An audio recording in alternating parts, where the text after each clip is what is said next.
The Nintendo Switch 2 game key card is wild. A lot of people are absolutely furious with Nintendo that they are doing this, and let's break it down.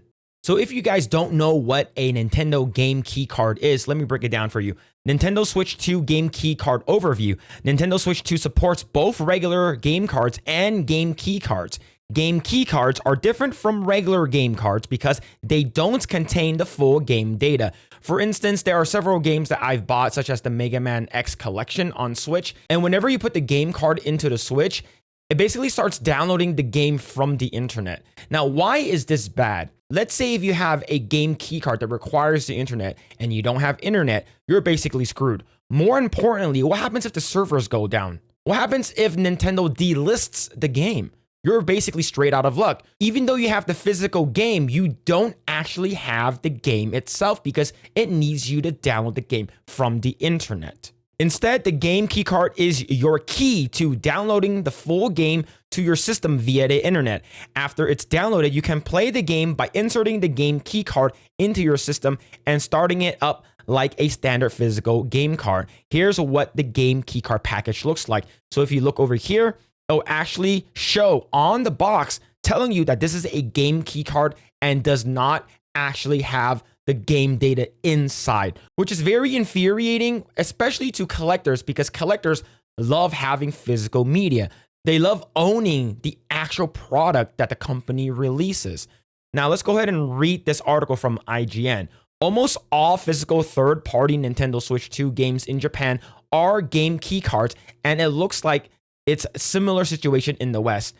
It has emerged that most all physical third-party Nintendo Switch games in Japan revealed so far are game key cards, and it looks like a similar situation in the West. So far, the outlier is Cyberpunk 2077.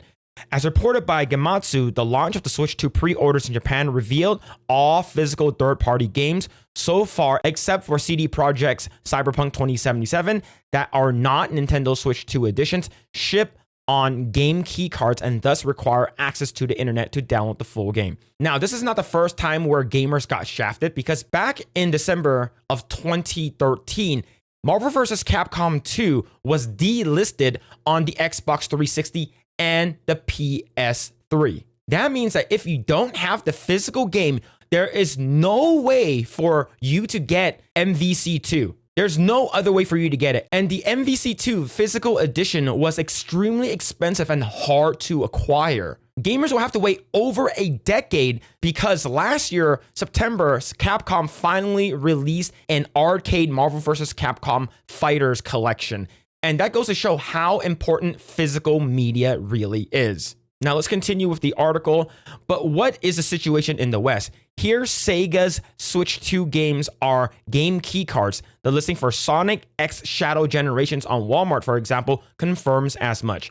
In fact, we've found only 4 third-party physical Switch 2 games that aren't game key cards. The aforementioned Cyberpunk 2077, Daemon X Machina, Titanic Scion, Switch 2, Rune Factory, Guardians of Ozma, Nintendo Switch 2, and No Sleep for Konami Date. That's absolutely insane. Only 4 games? So that means there are a crap ton of games moving forward that will not have the full game inside of the game cart itself. When Nintendo pulled back the curtain on Switch 2, it confirmed that several new Switch 2 game cards won't always carry an actual game, but instead will contain a key for a game download. Nintendo later clarified that Nintendo Switch 2 games contain both the game and the upgrade on the cartridge itself. Now let's take a look at Gamasutra on X. Now there are a whole bunch of games that requires the player to actually download the game after buying the physical copy of the game. Well, the physical copy of the game. Switch 2 game pre-orders have been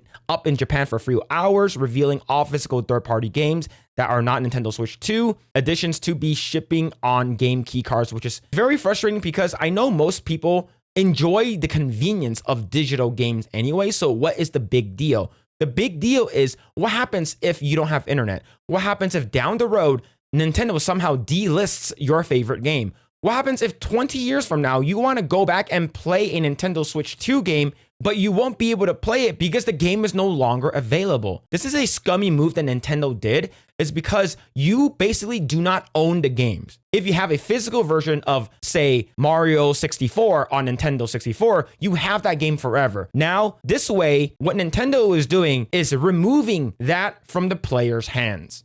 Now, another game that this is also happening to is Split Fiction. Looks like Split Fiction Switch 2 physical release is a code in a box. That is even worse. I've experienced buying several games that only came with a code, not a CD, not a game card, but a code itself where you can go online and download. That feels really bad is because you wanted the physical edition of the game. But what makes matters worse is that Sonic X Shadows Generations that's coming to Nintendo Switch 2. People are super excited. Hey, I already bought this game for the Switch 1. Will this be included in the Switch 2? Will there be a path for me to upgrade the game so I can play it on the new hardware? No. Nintendo basically said, fuck you. Hell no. You have to buy the game again. Nintendo Switch version cannot be upgraded to the Nintendo Switch 2 version. Same applies to the DLC. And this game is the GameKey card version of the game, not the physical version. So Nintendo basically says, fuck you, bitch. You have to buy another version of the game. And that's not even the full-on physical version of the game, is because you have to download the game. Look, I'm getting so fucking pissed off right now that Nintendo is actually doing this. Gone are the days of physical copies. Gone are the days of having a game and you own the game and you can play it 20, 30 years from now and give that off to your kids or your grandkids, because Nintendo doesn't really care. Now, there are outliers like CD Projekt Red saying, hey, we really, really want Cyberpunk 2077 to be physically in the game cart, which is great. I wonder how much money does CD Projekt Red have to pay Nintendo in order to get that accomplished? Because there are only several games that are doing this. And most of all the third parties are going the game key card route. But overall, this is not a good sign for collectors moving forward. I think a lot of collectors and physical media collectors are actually furious with Nintendo, and this will set a precedence. I don't know, that's how I feel. What do you guys feel? Sound off in the comments down below. Like, share, subscribe to this channel, and we will see you guys next time.